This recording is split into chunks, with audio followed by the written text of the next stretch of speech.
Hello po mga ate mga kuya, welcome to my vlog number 8. Gagawa po tayo ng fries with egg sandwich. Kaya wag na po natin patagalin. Ito na nga po, niluto na po natin yung fries.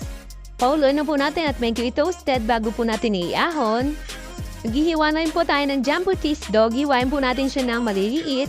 Guys, masarap talaga ilagay yung jumbo cheese dog dito. Nung natapos natin hiwain yung ating hotdog, lalagyan na po natin siya ng 2 egg. Pagkalagay po natin ng 2 egg, lagyan po natin ng konting granules at paminta. Then halu-haluin lang po natin sila para magsama-sama sila together. Pagkatapos natin haluin, isunod na rin po natin yung 6 na bread. Hiwain po natin. Nagpainit na rin po tayo ng kawali. Tapos po nilagyan po natin ng konting mantika lang. Kinalat natin sa kawali. Diyan po natin ito-toast yung 6 na bread. Uy guys, medyo mahirap-hirap din pala itong baliktarin. My God, nasulog na tuloy siya. Try po tayo ulit. Sana perfect na po ito.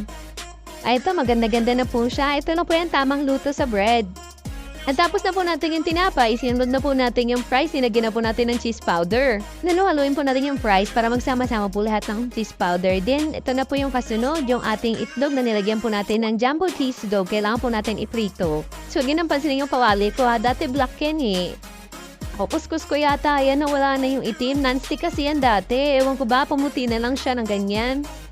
Ang kaahon ng itlog, ito na po siya. Ihiwain na po natin siya para po lahat ay makatikim ng egg sandwich.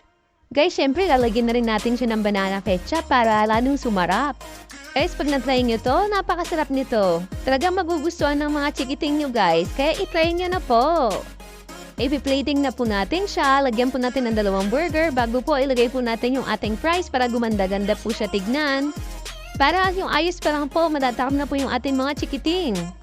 Then maganda rin po, lagyan din po natin ng ketchup dun po sa gilid. Then ito na po siya! Wow! Thank you for watching. See you on my next vlog. Please like and follow. God bless you all.